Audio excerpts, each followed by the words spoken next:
Selamat sahabat anak-anak, bertemu kembali dengan Ibu Isti Indartanti. Pelajaran sekolah sahabat kita berjudul Sebuah Lingkaran yang Lebih Besar. Ayat hafalan Roma pasal 12 ayat 13. Bantulah dalam kekurangan orang-orang kudus dan usahakanlah dirimu untuk selalu memberikan tumpangan. Poin penting pelajaran kita menunjukkan kasih Yesus ketika kita memasukkan orang lain ke dalam lingkaran keluarga kita. Pernahkah engkau ketahui seseorang yang sangat membutuhkan tempat tinggal dan menumpang di rumah orang lain?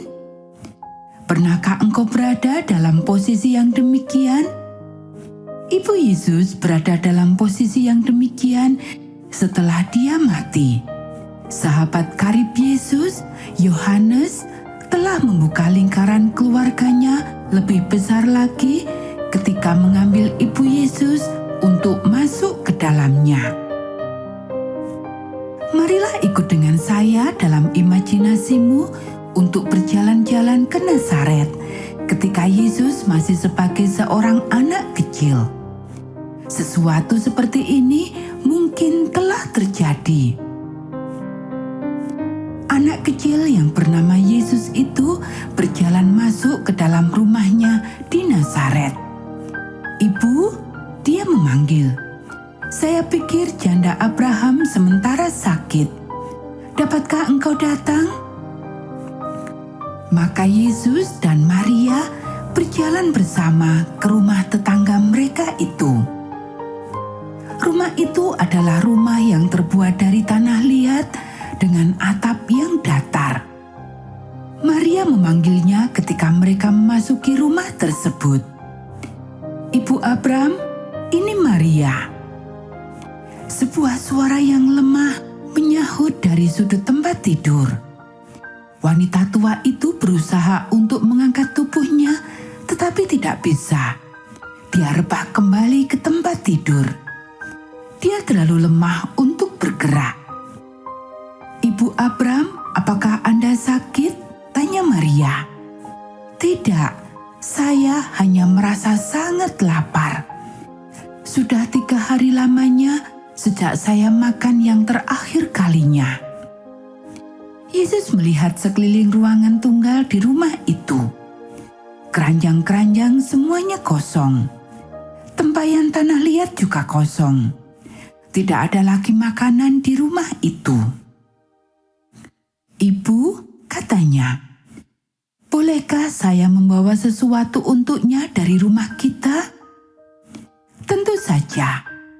Ambil roti yang ibu buat yang telah disiapkan untuk makan malam, dan juga tolong ambilkan anggur yang di atas meja."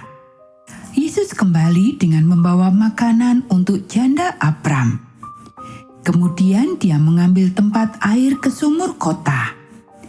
Ketika dia kembali, wanita itu sudah sementara duduk, Maria ibunya sementara menyuapi dia. Ketika Maria dan Yesus kembali ke rumah, Yesus menanyakan beberapa pertanyaan tentang janda Abram. Maria memberitahukan dia bahwa suami dari janda itu telah meninggal beberapa tahun yang lalu. Putra tunggalnya juga meninggalkan dia seorang diri tanpa ada yang menolong. Sekarang dia terlalu renta untuk pergi ke ladang dan ke kebun anggur untuk mengumpulkan gandum atau anggur yang ditinggalkan para pemanen untuk orang-orang miskin. Maria berjanji kepada anaknya bahwa mereka akan merawat janda Abram. Sekarang ikutlah aku ke Kalvari beberapa tahun kemudian. Langit sangat gelap. Yesus mendorong tubuhnya ke atas dengan berpijak pada kayu yang kasar dari salib.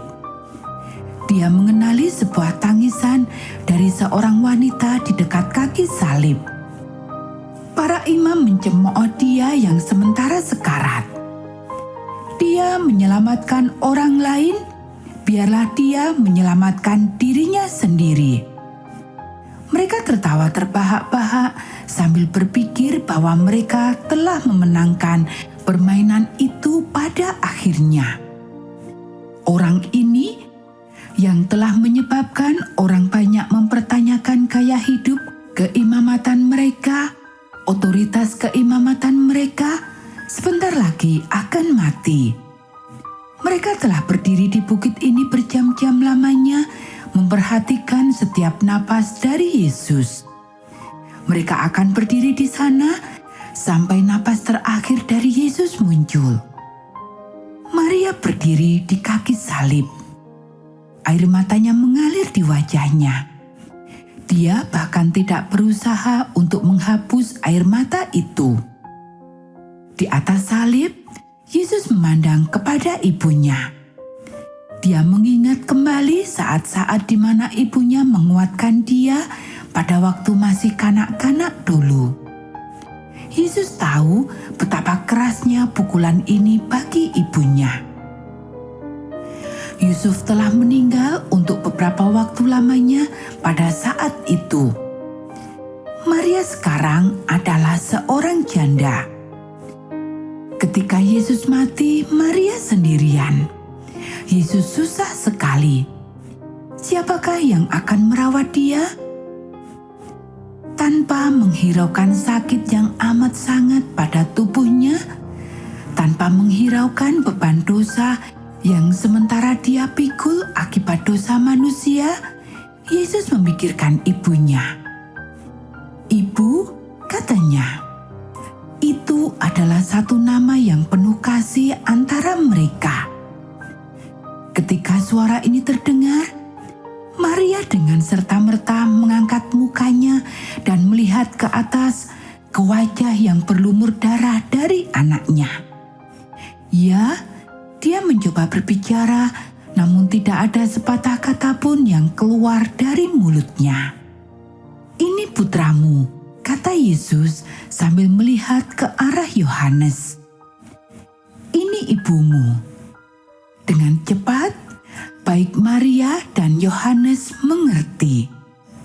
Yesus mau agar Yohanes menjadi anak angkat Maria, agar dapat merawatnya selama dia hidup. Yesus perlu mengetahui bahwa ibunya akan dirawat dengan baik sebelum ia mati. Adalah satu hal yang paling berat yang harus didengar oleh Maria. Dia merasa sangat diberkati dengan mengetahui bahwa Yesus sangat memperhatikan masa depannya. Tetapi dia merasa remuk juga ketika dia menyadari bahwa Yesus tidak akan menyelamatkan dirinya sendiri. Dia telah menyelamatkan orang lain, tetapi sekarang dia tahu bahwa Yesus tidak akan menyelamatkan dirinya sendiri. Yohanes dan Maria tinggal di dekat salib sampai Yesus mati. Mereka melihat bagaimana Nikodemus dan Yusuf Arimatia menurunkan tubuh itu dari tiang yang penuh berlumur darah. Mereka mengikuti ketika Yesus dibawa ke dalam kuburan yang masih baru milik dari Yusuf di dekat situ. Mereka mau tahu di mana tubuh Yesus diletakkan. Dan Maria pulang bersama dengan Yohanes. Untuk sisa hidupnya, Maria tinggal bersama dengan Yohanes, dan Yohanes bersyukur kepada Tuhan karena dia memiliki kesempatan untuk memperluas lingkaran keluarganya dan membagikan kasihnya kepada Yesus.